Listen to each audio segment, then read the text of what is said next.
Words can make you, break you, they can heal your soul, they can damage you forever.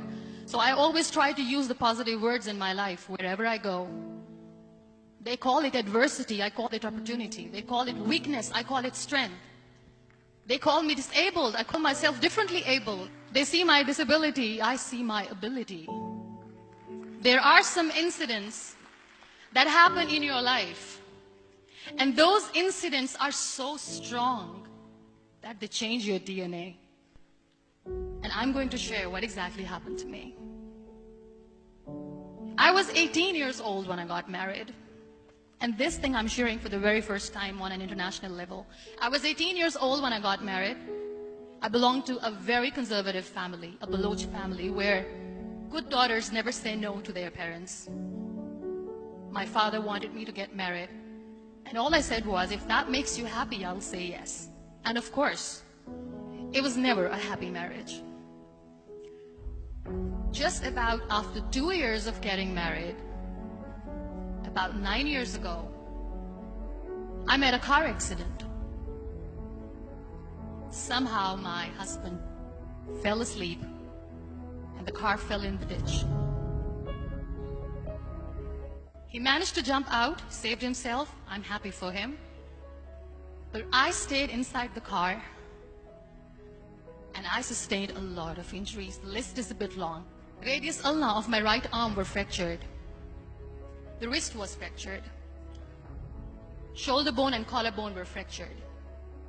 My whole rib cage got fractured. But that injury that changed me and my life completely as a person and my perception towards living my life was the spine injury. Many people came to rescue. They gave me CPR. They dragged me out of the car. And while they were dragging me out, I got the complete transection of my spinal cord. Those 2.5 months in the hospital were dreadful. I will not make up stories just to inspire you. I was at the verge of despair. One day, doctor came to me and he said, well, I heard that you wanted to be an artist, but you ended up being a housewife. I have a bad news for you.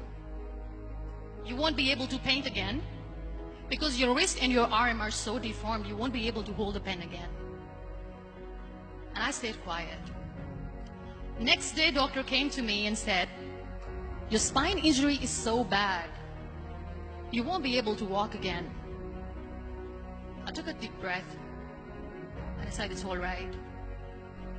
The next day, doctor came to me and said, because of your spine injury and the fixation that you have in your back, you won't be able to give birth to a child again.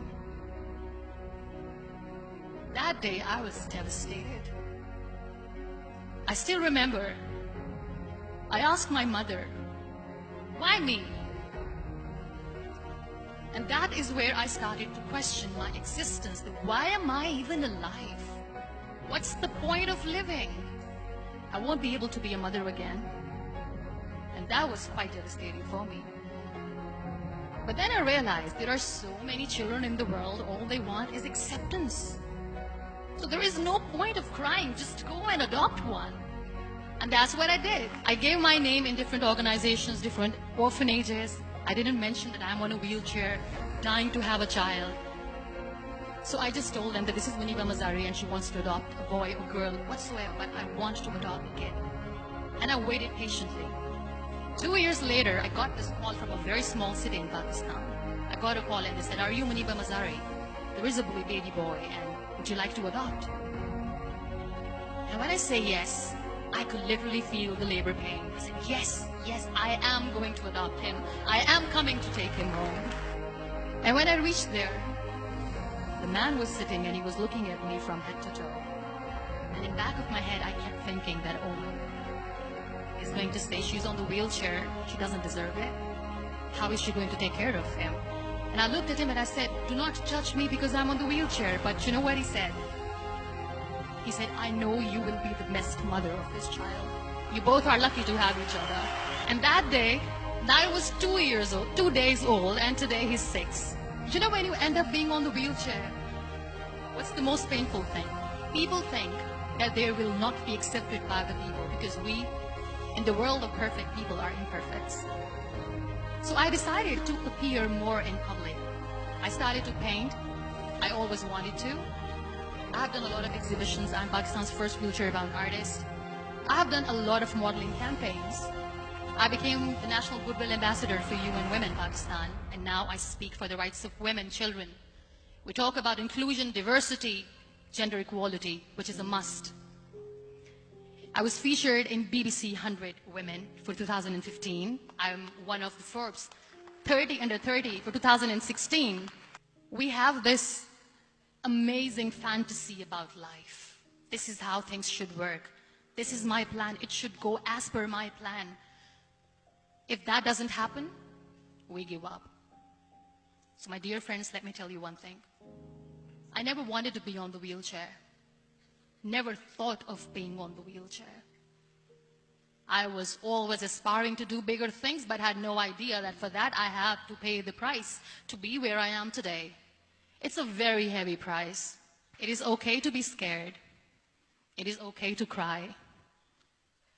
Everything is okay, but giving up should not be an option.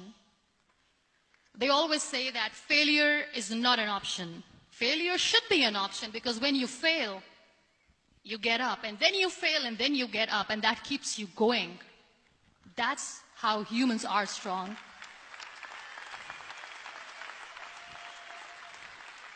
Failure is an option, should be an option, but giving up is not. Never.